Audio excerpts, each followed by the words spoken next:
In Japan, the possession and use of swords is strictly regulated by law, and any sword sold in a place like this has to be publicly registered. However, whereas guns are registered with the police, swords are registered with the cultural agency and are regarded as art objects rather than weapons. And since they are art objects, I'm going to get a lesson now in how to appreciate them. I understand that, first of all, you have to look at the whole sword.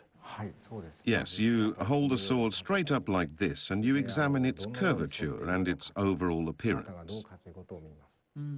And you think to yourself, it has a magnificent curve. It's so graceful. Maybe it's from the Kamakura period. You get the general idea of the sword. Okay, after you've taken a look at the whole sword, then you start to look at some of the details.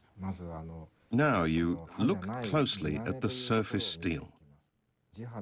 By doing this, you can tell how meticulously and delicately the sword has been forged. Then you have these patterns here along the edge of the blade. These patterns are very complex in that they differ from one part to another. There are patterns resembling mountains. Some are more like waves. And there are tiny ones too. What's interesting is how they're all combined exquisitely. It really is a very Japanese sensibility. I don't think I've ever heard of anything like this. Well, we've seen the artistic value of the sword. Now let's take a look at how they're actually made. The metal for a Japanese sword is made using a traditional hands-on method called tatara. Iron sand is heated for 3 days and 3 nights, with the temperature continually adjusted.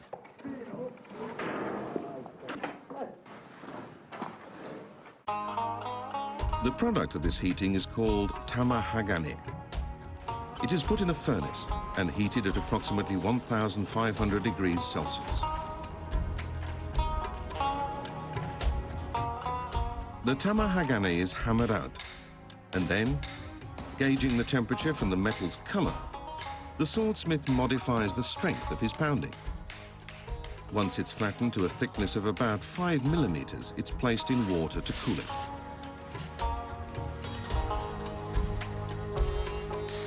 Then it's broken into smaller blocks. The parts that break easily are hard and used for the surface where sharpness is required. The parts that are difficult to break have more resilience and are used for the inner core to give the sword flexibility. A swordsmith can differentiate between the two by sound and feel.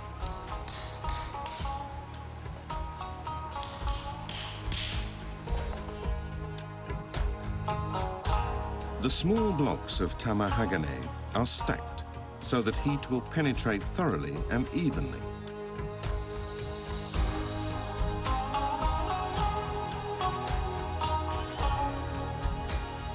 Then the metal is covered with straw ash and muddy water. This cuts off air and allows heat to slowly penetrate to the core.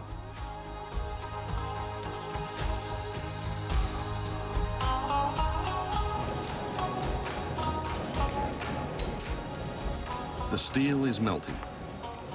The swordsmith estimates the temperature based on the color and sound of the fire.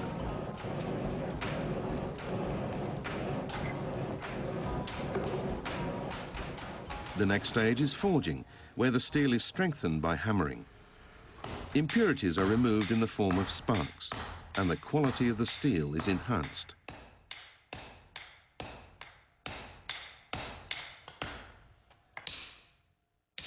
Cuts are made, and the steel is doubled over. After about 15 cycles of folding, forging, heating, and forging, the blade has roughly 30,000 layers. This is what gives Japanese swords their strength and resilience.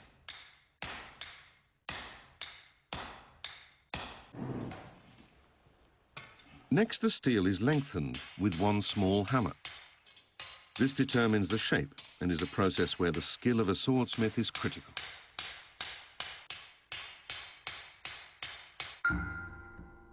Once the shape is formed, a mixture of clay, charcoal, and other materials is spread on the blade. The thickness of this layer is built up in some places. The mixture and its thickness subtly affect the transfer of heat to the steel in the final treatment. and determine the characteristic temper pattern. As the pattern is considered the soul of the Japanese sword, each swordsmith carefully guards details of the mixture and its thickness as a trade secret.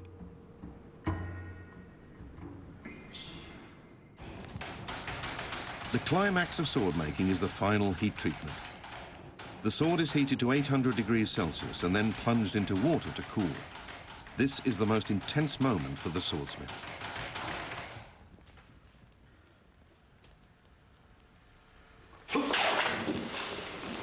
The sudden temperature change naturally accentuates the sword's beautiful curvature. It is at this instant that a sword is supposedly imbued with a soul. The sword is handed on to such artisans as polishers and scabbard makers for completion. A beautifully rounded temper pattern has surfaced clearly. Relying on technique, instinct, and years of experience, swordsmiths continue to make blades of the highest quality.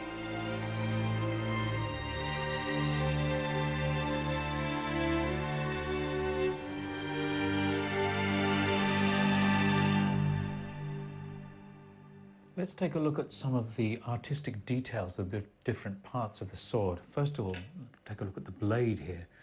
This one, you'll see, has a dragon pattern engraved into the blade itself. Then you have the sheath here, which has a kind of makie design all over with the emblem of the family along the sheath there. And we've got 3 more sword guards here. And if you look at these in detail, it's almost incredible the amount of detail in here. So, I understand you have quite a lot of visitors from abroad come here to buy swords as well. Any particular countries which people are particularly interested in Japanese swords? Well, I think people from America and also people from Europe. Some of them have studied Japanese history and the history of swords, and they even know the names for all the specific parts of the sword. And they see beauty in little things that even most Japanese people can't recognize. So they know what they're talking about, what they want to buy, and they do pick out fine items. It's impressive, really. Thank you very much. You're welcome.